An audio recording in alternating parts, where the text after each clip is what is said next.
रत्नभंडार प्रतिष्ठा उत्सव 1988 मसीहार स्वप्न एवं साकार होगा जाउछि। अजय स्वाईं होता स्वप्नाघात को ग्रामवासी मैंने बापा निर्देश भाव में मानि नहीं। दीर्घ 38 वर्ष पर बटवृक्ष मूले पूजा पाउथिबा विग्रह एवं मंदिर भितर को प्रवेश करेंगे। बाबा अखंडेश्वर मणिबाबा नाम तैयारी होइतिबा मंदिर कार्य को मध्य त्वरान्वित करने को अंटा भिड़चंती अंचलवासी। आज पवित्र बड़ ओषा उपलक्षे केन्द्रापड़ा जिला राजनगर ब्लॉक खंडेपड़ा ग्रामर प्रभु श्री श्री अखंडेश्वर मणिबाबा मंदिर रत्नभंडार उत्सव कोविड कटकणा मध्य पालित हो जाइछि। ए रत्नभंडार पूरण करने को आखपाखर 3 खंड मौजार लोकों सहयोग लोड़ते अंचलवासी।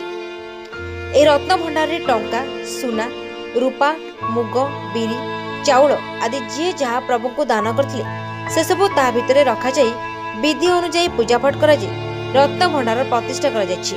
अंचलवासी कहवा अनुଯାୟୀ मंदिर संपूर्ण होई नथिले मध्य बाबांक पाखरे जे जहाँ मानसिक करछि ताहा मध्य पूर्ण होइछि। मोना त्रैलोकनाथ स्वाई घर होछि खंडेपड़ा थाना राजनगर केन्द्रापड़ा। रत्नभंडार होछि कोन केमिति होछि ठाकुर?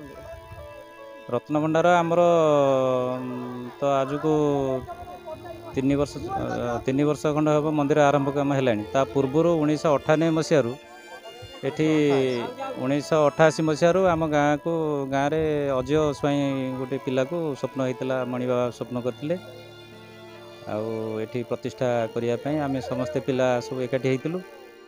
एठी पाखरे गोटे बरगछ आनी पोतीलु। बरगछ पाखरे बासुआ बलद शिवलिंग आनी रखी प्रति संक्रांति रे आम सब मेला दौलु गाँ लोक डाकुलु। लोकंर गोटे भक्तिभाव रहा सब दिने धीरे धीरे बढ़िकी से आज मंदिर रूप नहीं। आम आखपाखे भी मंदिर अच्छी किंतु आम गाँ 3 खंड पड़ारे नाला शिव मंदिर प्रतिष्ठा समस्त श्रद्धा भी रही समस्त उत्साह भी रही उद्यम भी रही समस्ते सहयोग कर आखंडेश्वर मणिबाबा नाम ये मंदिर टी आम स्थापन कर। मो ना अजय स्वाई ग्राम खंडेपड़ा। जो आज वर्तमान ठाकुर जो उद्घाटन मानने विषय आप कौन कहे? रत्नभंडार विषय कहया कथा कौन ठाकुर पूजा आरंभ भितर जो पैसा माग मागुणी करने सत्ते ठाकुर बड़ ओषा उपलक्षे मंदिरटा प्रतिष्ठा करा।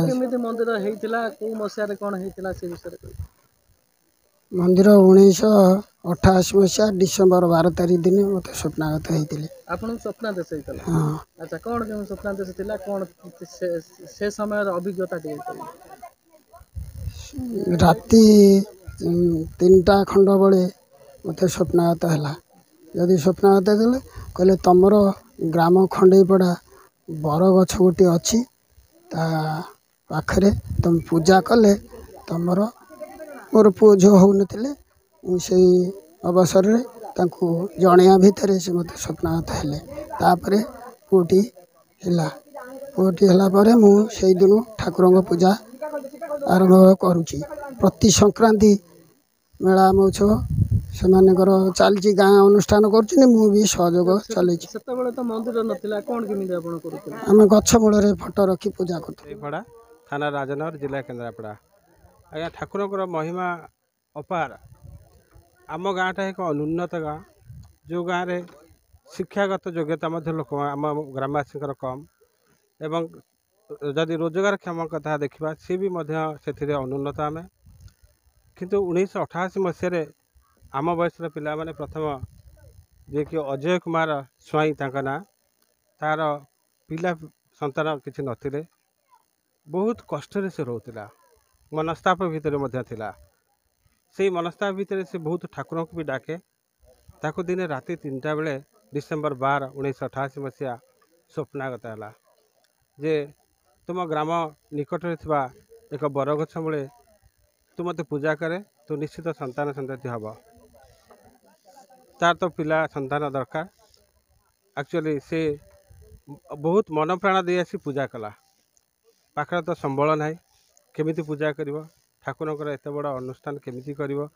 साधारण भाव में 2टी इटा आनी रखिला से इटा पर आखंडल मणि बाबांकर एक फोटो आनी स्थापन करथिला। धीरे धीरे समस्त मन से भक्ति भाव जागृत है जे आम गाँव में गोटे मंदिर ना भगवान के भितर थिबा भक्ति को से देख प्रदर्शन भी करिपारुना तार भक्ति को देखी सबुदिन सकाल गाधेब पानी आनीदेव किसी दिन पर तार एक्चुअली गर्भवती है स्त्री बहुत खुशी है लोक मैंने एक्चुअली भगवान ये निश्चित अच्छा समस्त भितर से श्रद्धा भक्ति भाव जागृत होता तापर आम युवक संघ से सुरेंद्र साय वीर सुरेंद्र साय युवक संघ आम गाँव पिला ये गोटे विराट पोखरी थी जो खाली दल भर्ती थी जो बरगछ आज्ञा देखुं से खाली गाँव लोक मैंने खंडिया काच नड़ा कुटा आनी पदा करते बेले बेले हिंस्र जंतु मैंने भी रोते आम गाँ पिला माने से को मैट्रिक पढ़ुलु बोधे ये जो ग्राम आम ग्राम देवी पोखरी अच्छी पंख सुखीगला निजे माटी मुंडे समस्ते शिरा रे माटी ये जो विराट बड़ा खाल को भर्ती करते से कथा भाविले आम मन भर लोम टाँकुरी उठुची जोटा कि आम भूली पार्न स्वप्न देखुलु दिने ये गोटे मंदिर करूँ आम ठाकुर जो स्वप्नटा को आम साकार करूँ हेले पाखरे सक्षम ना संबल भी ना केमी करूँ से 1988 मसीह नहीं आज 2020 शेष हाँक जाऊँगी भगवान चरण में टिके 100% ही संपूर्ण हाँक जाऊँगी जहाँ केवल आमर ये गरीब ग्रामवासी मानकर सहायता पाख पड़ोसी गाँव सहयोग एवं किसी आर्थिक सहायता जो संभव हो पार। राजनगर शुभकांत दास को रिपोर्ट ओडिशा समाचार।